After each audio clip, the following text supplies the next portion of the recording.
नमस्कार, मी पंजाब डक. राज्यातल्या सर्व शेतकऱ्याला सांगू इच्छितो की राज्यामध्ये म्हणजे सांगायचं झालं तर पावसाची काय परिस्थिती राहणार.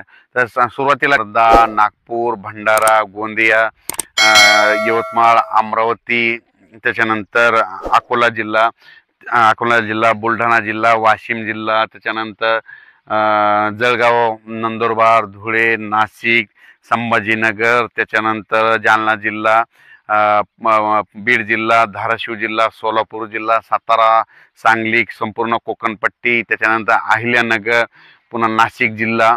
म्हणजे सांगायचं झालं तर संपूर्ण भागामध्ये म्हणजे 17 तारखेपासून म्हणजे आज रात्रीपासून ते 20 तारखेपर्यंत 17, 18, 19, 20 म्हणजे आणखीन 4 दिवस पाऊस पडणार आहे.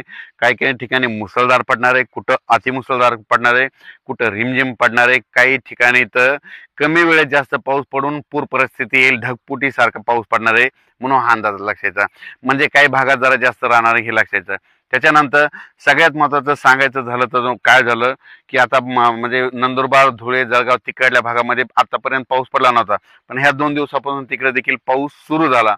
मग आता तुम्हाला एक सांगू इच्छितो की उत्तर महाराष्ट्राकडे म्हणजे नंदुरबार जिल्हा, धुळे जिल्हा, नाशिक जिल्हा, चाळीसगाव तालुका, रावेर, यावल, भुसावळ तिकडे सगळीकडे म्हणजे त्या उत्तर महाराष्ट्राकडे आणखीन जवळपास 21 तारखेपर्यंत तिकडे जोराचा पाऊस पडणार आहे. आणि त्यांच्या विहिरीला पाणी येणार आहे, तळ्यामध्ये देखील पाणी येणार आहे, म्हणून त्यांच्यासाठी आनंदाची बातमी. आता त्याच्यानंतर काय झालं, इकडं विघ्नर कारखाना ओझर या भागामध्ये, संगमनेर त्या भागामध्ये आणखीन थोडा पाऊस कमी राहिलेला आहे. तर त्या शेतकऱ्याला सांगू इच्छितो की तुमचा पुणे जिल्हा, पुणे म्हणजे संपूर्ण पुणे जिल्ह्यामध्ये जवळपास 138 गाव काहीतरी असे पुण्यामध्ये गेलेले आहेत बघा. म्हणजे त्या पुणे जिल्हा, मुंबई, नाशिक, इगतपुरी तुमच्याकडं मात्र अतिमुसळधार पाऊस पडणार आहे. म्हणजे म्हणजे 18, 19, 20, 21च्या दरम्यान मुंबई, पुणे, नाशिक अतिमुसळधार पाऊस पडणार आहे. ओढे नाल्याला पाणी येणार आहे. म्हणून तुम्ही ह्या मुंबईकरांना, पुणेकरांना, पुणे जिल्ह्यातल्या शेतकऱ्यांनी, जनतेने काळजी घेण्याचं करायचं आहे. मुंबई, पुणे, नाशिक, उत्तर महाराष्ट्राकडे खूप पाऊस पडणार आहे. त्याच्यानंतर सुरत, गुजरात तिकडे देखील पाऊस राहणार आहे, सुरतकडे देखील पडणार आहे. त्याच्यानंतर मध्य प्रदेशमध्ये खंडवा, बेतूल ह्या भागात देखील पडणार आहे, इंदोरकडे पडणार आहे म्हणून हे लक्षात येतं. अहमदाबाद सगळीकडे म्हणजे सांगायचं झालं तर हे पाऊस सगळीकडे जवळपास 21-22 पर्यंत म्हणजे दुसऱ्या राज्यात 22 तारखेपर्यंत, गुजरातकडे 22 पर्यंत राहणार आहे म्हणून हा अंदाज यायचा.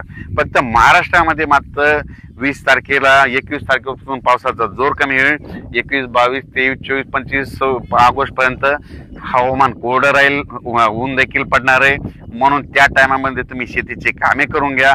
ज्यांच्या कापसामध्ये पाणी साचलं तर तुम्ही त्याच्यामध्ये सुपर फॉस्फेट फेका, लवकर पाणी आटून जातं. ज्यांच्या परत